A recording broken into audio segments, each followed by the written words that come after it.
શ્રી ગણેશાય નમઃ. સૌને મારા જય શ્રી કૃષ્ણ, જય અંબે. તો મિત્રો, પ્રભુ દર્શનમાં આપનું સ્વાગત છે. તો મિત્રો, આજના વિડીયોમાં આપણે પુરુષોત્તમ માસનો 9મો દિવસ અધ્યાય 9 સાંભળીશું. તપોવનમાં દુર્વાસા મુનિનું આગમન અને કથાને ફર સાંભળીશું. સૂતજી કહે છે, શ્રી નારદે નવાઈ પામીને મેઘાવીની પુત્રીનું અદ્ભુત વૃત્તાંત શ્રી નારાયણને પૂછ્યું. એક દિવસ મેઘાવતી આશ્રમમાં સાફસૂફી કરી રહી હતી. ત્યાં અચાનક મેઘાવતીના સદભાગ્ય કહો કે દુર્ભાગ્ય કહો, મહાક્રોધી અને ઉગ્ર તપસ્વી દુર્વાસા મુનિ આશ્રમ આગળ આવ્યા. દુર્વાસા મુનિઓમાં શ્રેષ્ઠ હતા. તેમની માતાનું નામ અનસૂયા હતું. તેઓ ઉગ્ર તપસ્વી હતા. બહુ આપણું તપ કરવાને લીધે તેમનો સ્વભાવ બહુ જ ક્રોધી બની ગયો હતો. એવો ક્રોધી કે સાધારણ બાબતમાં પણ તે શ્રાપ આપી દેતા. આવા દુર્વાસા મુનિને મેઘાવતીએ આશ્રમ આગળ આવેલા જોયા એટલે તેમને સત્કારવા તે બહાર આવી અને તેમને નમન કરી ચરણરજ મસ્તકે ચઢાવી ખૂબ જ આદરપૂર્વક આશ્રમમાં લઈ ગઈ. પછી ખાવા માટે તેમની સમક્ષ મીઠા ફળો મૂકી અને હાથ જોડીને બોલી, હે મુનિશ્રેષ્ઠ, હું આપને વંદન કરું છું. મુજ અભાગીના આવાસમાં આપ જેવા સર્વશ્રેષ્ઠ મુનિના પગલાં થયા તેને મારું અહોભાગ્ય ગણું છું. આપ જેવા મહામુનિના દર્શનથી મારો જન્મારો સફળ થયો છે. આપના આગમનને હું મારા ભાગ્યનો ઉદય ગણું છું. મારા ધર્મના ફળરૂપે આપ મને આવીને મળ્યા છો. અહીં મારી ખબર લેવાવાળું કોઈ નથી. મારા સદભાગ્યથી મારા આશ્રમમાં મારી ખબર લેવા તમે પધાર્યા છો. મને આશા છે કે આપ હવે આશ્વાસનના 2 શબ્દો મને કહેશો. દુર્વાસા મુનિ મેઘાવતીની મધુર વાણીથી અને તેના આદર અને સત્કારથી પ્રસન્ન થઈ કહેવા લાગ્યા, હે વિપ્રકન્યા સદાચારીની, તે તારા પિતાના કુળને સદધર્મથી તાર્યું છે. તારા પિતાને તપના ફરે તારા જેવી સુકન્યા પ્રાપ્તિ થઈ છે. કૈલાસમાં મેં તારી ધર્મભાવના જાણી, પિતૃ પ્રેમ જાણ્યો, તારું સદાચારીપણું જાણ્યું અને મને ઈચ્છા થઈ કે બદ્રિકાશ્રમ જતી વખતે તારા આશ્રમે આવી તારી ખબર કાઢતો જાઉં. એ મુજબ તારા આશ્રમે આવ્યો છું. અહીં તારું સદાચરણ, ધર્મભાવના અને આદર સત્કારપણું જોઈને મને અતિ હર્ષ થયો છે. તારું કલ્યાણ થાવ.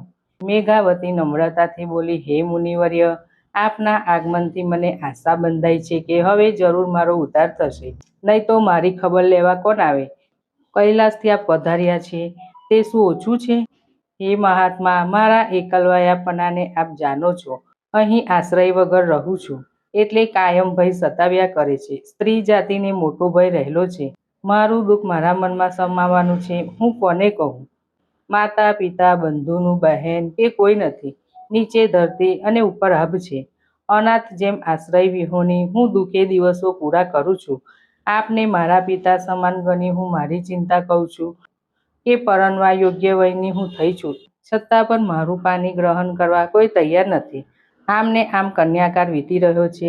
આ ચિંતામાં મને ભોજન ભાવતું નથી, ચેન પડતું નથી અને રાત્રે નીંદર આવતી નથી. બસ એ જ ચિંતા થયા કરે છે કે મારું જીવન કેવી રીતે વ્યતીત થશે. આપ તે માટે કોઈ ઉપાય હોય તો મને બતાવો અને મને કોઈ માર્ગદર્શન આપો, નહીંતર હું મૂંઝાઈને મરી જઈશ. આટલું કહેતા મેઘાવતીની આંખો અશ્રુભીની થઈ ગઈ. મેઘાવતી પ્રત્યે દુર્વાસા મુનિને લાગણી પ્રકટી. તેમનું કઠોર હૃદય કોમળ બની ગયું. મેઘાવતીને ઊભી કરી અને આશ્વાસન આપીને ખૂબ જ વિચારીને તેના કલ્યાણ ખાતર બોલ્યા. ઇતિ શ્રી બૃહદ નારદીય વિશે પુરુષોત્તમ મહાત્મ્યમાં અધ્યાય 9 સમાપ્ત. હવે સાંભળીશું કથા. એક નગરમાં એક વેદપાઠી બ્રાહ્મણ રહેતો હતો. તે વ્રતધારી હતો. ઘણા વ્રત કરવાને લીધે તેનો દેહ દુર્બળ બની ગયો હતો. આવી હાલત હોવા છતાં એક વખત તેને અધિક માસમાં અખંડ ઉપવાસ કરીને પુરુષોત્તમ વ્રત કરવાનો સંકલ્પ કર્યો. જ્યારે અધિક માસ આવ્યો ત્યારે તેને પુરુષોત્તમ વ્રત આદર્યું. પહેલા દિવસનો ઉપવાસ તેને બહુ વસમો લાગ્યો. તેનો જીવ ગભરાવા લાગ્યો. તેને પોતાની ટેક જાળવી રાખી.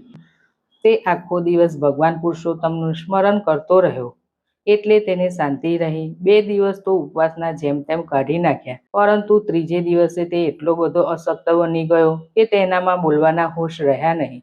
તો પણ તે હિંમત રાખીને મનમાં પુરુષોત્તમ પ્રભુને સ્મરણતો તેને ઉપવાસનો સંકલ્પ કર્યો હતો. તે અધિક માસ પૂરો થાય ત્યાં સુધી પાળવો પડે, નહીંતર વ્રતનું ફળ મળે નહીં. ધર્મ પ્રત્યે વ્રત પ્રત્યે તેને બહુ જ રાગ હતો, એટલે નિયમને વળગી રહ્યો હતો. બ્રાહ્મણની આવી શ્રદ્ધા ભક્તિ જોઈને ભગવાન પુરુષોત્તમ તેની વહારે આવ્યા. બ્રાહ્મણને સ્વપ્નમાં એક સલાહ આપી કે હે ભક્ત, કોઈ પણ વ્રત આદરતા પહેલા પૂરો વિચાર કરવો કે તેના નિયમો પરાશે કે નહીં. વ્રત આદર્યા પછી અધૂરું મુકાય તો તેનું ફળ મળતું નથી. તે મારા વ્રતમાં ઉપવાસનો આકરો નિયમ લીધો છે, તે તારા ગજા બહારની વાત છે. એટલે તારી શ્રદ્ધા ભક્તિથી પ્રેરાઈને હું તને એક દોરવણી આપું છું. તારે વ્રત પૂરું થતાં સુધી સ્નાન અને ભોજન કરતી વેળાએ મૌન પાળવાનું, તો તું એકટાણું કરી શકે છે. મૌન વ્રતનો મહિમા મોટો છે. માનવી જો સ્નાન કરતી વેળાએ અને જમતી વેળાએ મૌન પાળે તો પણ તેને ઉત્તમ ફળ મળે છે. મૌન પાળનાર તંદુરસ્ત અને તેજસ્વી બને છે. તેનો આવરદા વધે છે. તેનું મન હરહંમેશ પ્રસન્ન રહે છે.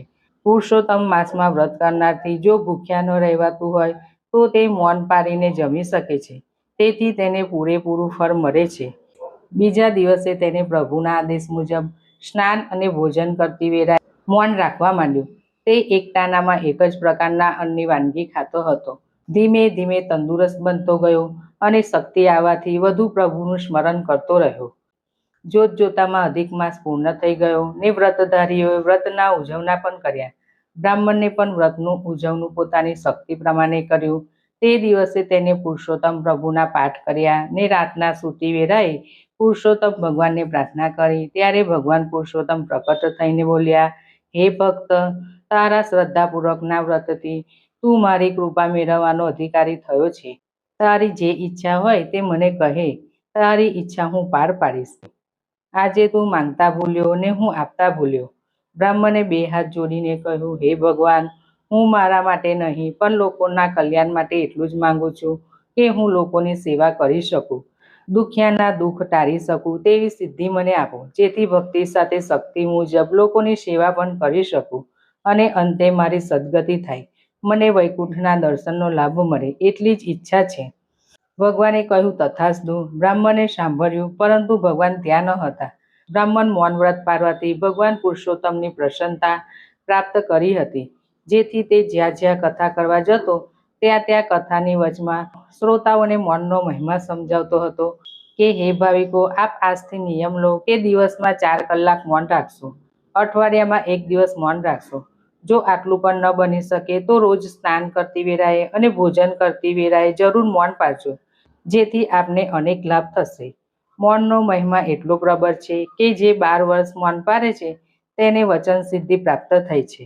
જે મનુષ્ય વધુ સમય મૌન પાળે છે તેના પર ભગવાનની કૃપા ઉતરે છે. આ ઉપરાંત બ્રાહ્મણ કથામાં વ્રત નિયમના અનેક લાભ વર્ણવતો હતો. આથી લોકોમાં ધર્મ વ્રત પ્રત્યે શ્રદ્ધા વધવા લાગી અને તેમના તરફથી બ્રાહ્મણને અન્ન વસ્ત્ર મળવા લાગ્યા. તેમાંથી પોતાની જરૂરિયાત જેટલું રાખી બાકીનું દીન દુખિયાને બ્રાહ્મણ આપી દેતો હતો. આથી તેની કીર્તિ વધવા લાગી. તે જીવ્યો ત્યાં સુધી ઘણા ધર્મ ઉપદેશ કર્યા ને લોકોની ઘણી સેવા કરી. જ્યારે તેનું આયુષ્ય પૂરું થયું ત્યારે તેને વૈકુંઠમાં લઈ જવા દેવ વિમાન આવ્યું અને દેવદૂતોએ તેને દેવ વિમાનમાં બેસાડીને વૈકુંઠમાં લઈ ગયા. હે પુરુષોત્તમ ભગવાન, તમે જેવા બ્રાહ્મણને ફર્યા તેવું તમારું અધિક માસ પુરુષોત્તમ વ્રત કરનારને અને વ્રત કથા વાંચનાર સાંભળનારને સૌ કોઈને ફરજો અને સૌના મનોરથ પૂરા કરજો. બોલો શ્રી પુરુષોત્તમ ભગવાનની જય. કૃષ્ણ કનૈયા લાલ કી જય. લક્ષ્મીપતિ નારાયણની જય. તો મિત્રો, તમને આ મારો વિડીયો પસંદ આવ્યો હોય તો લાઈક શેર જરૂર કરજો. સૌને મારા જય શ્રી કૃષ્ણ.